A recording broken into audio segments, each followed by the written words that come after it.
అందరికీ నమస్కారం. వాస్తవాలకు ప్రతిబింబం కేజేఎస్ మీడియా. ఉన్నది ఉన్నట్టుగా అందించటమే మా జర్నలిజం. బ్రేకింగ్ న్యూస్ చూద్దాం. రైతులకు శుభవార్త, ఎకరానికి 15,000 రూపాయలు. మంత్రి తుమ్మల కీలక అప్డేట్. ఈ డీటెయిల్స్ చూసే ముందు ఈ వీడియో నచ్చినట్లయితే లైక్ చేయండి, షేర్ చేయండి. మరిన్ని వీడియోల కొరకు మా ఛానల్ సబ్స్క్రైబ్ చేసుకోండి. తెలంగాణలో కాంగ్రెస్ ప్రభుత్వం అనేక రైతు సంక్షేమ పథకాలు అమలు చేస్తుంది. ఇప్పటికీ 2 లక్షల రైతు రుణమాఫీని అమలు చేసింది. 3 విడతల్లో దాదాపు 18,000 కోట్లు రైతుల ఖాతాల్లో జమ చేశారు. ఇక ప్రస్తుతం ధాన్యం కొనుగోలు ప్రారంభించగా సన్నవడ్లకు క్వింటాల్కు 500 బోనస్ ఇచ్చేందుకు సిద్ధమైంది. తాజాగా రైతులు ఎప్పటి నుంచో ఎదురు చూస్తున్న రైతు భరోసా పంట సహాయం పైన వ్యవసాయ శాఖ మంత్రి తుమ్మల నాగేశ్వరరావు కీలక అప్డేట్ ఇచ్చారు. తమ ప్రభుత్వం రైతు భరోసా పథకానికి ప్రతిష్టాత్మకంగా తీసుకుందని మంత్రి తుమ్మల చెప్పారు. ఎటువంటి అవకతవకలకు తావు లేకుండా పక్కాగా రైతుల ఖాతాల్లో పంట పెట్టుబడి సహాయం అందిస్తామని ఆయన చెప్పారు. ఇప్పటికే ఈ పథకం అమలు కోసం మంత్రివర్గ ఉపసంఘం ఏర్పాటు చేసినట్లు చెప్పారు.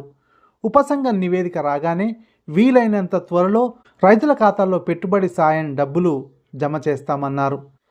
తాము అధికారంలోకి వచ్చిన 11 నెలల కాలంలోనే ఎన్నికల హామీలు ఒక్కొక్కటిగా అమలు చేస్తున్నామని చెప్పారు. పంట పెట్టుబడి సాయం కింద ఎకరానికి 15,000 నగదును త్వరలోనే వారి బ్యాంకు ఖాతాల్లో జమ చేస్తామన్నారు.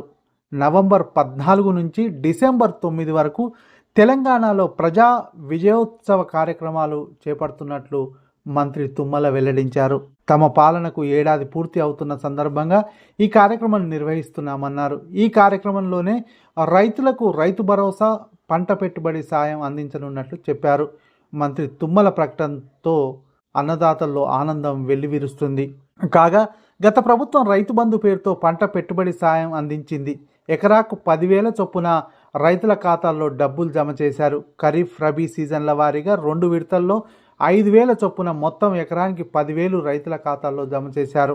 కాంగ్రెస్ ప్రభుత్వం ఇదే పథకానికి రైతు భరోసా పేరుతో తీసుకొచ్చింది. ఎకరానికి 15,000 2 విడతల్లో జమ చేయనున్నారు. గతంలో ఈ పథకం అమల్లో అక్రమాలు జరిగాయని, ఈసారి అలా జరగకుండా పక్కాగా పంట పెట్టుబడి సాయం అందిస్తామని మంత్రి తుమ్మల ఇదివరకే ప్రకటించారు. విధి విధానాల కోసం మంత్రివర్గ ఉపసంఘం ఏర్పాటు చేశామని, నివేదిక రాగానే పెట్టుబడి సాయం అందిస్తామన్నారు. మొదట 1 ఎకరం నుంచి మొదలుపెట్టి డిసెంబర్ చివరి నాటికి అందరికీ రైతు భరోసా ఇవ్వాలని సర్కారు యోచిస్తున్నట్లు తెలుస్తుంది. ఈ వీడియో నచ్చినట్లయితే లైక్ చేయండి, షేర్ చేయండి. మరిన్ని వీడియోల కొరకు మా ఛానల్ను సబ్స్క్రైబ్ చేసుకోండి.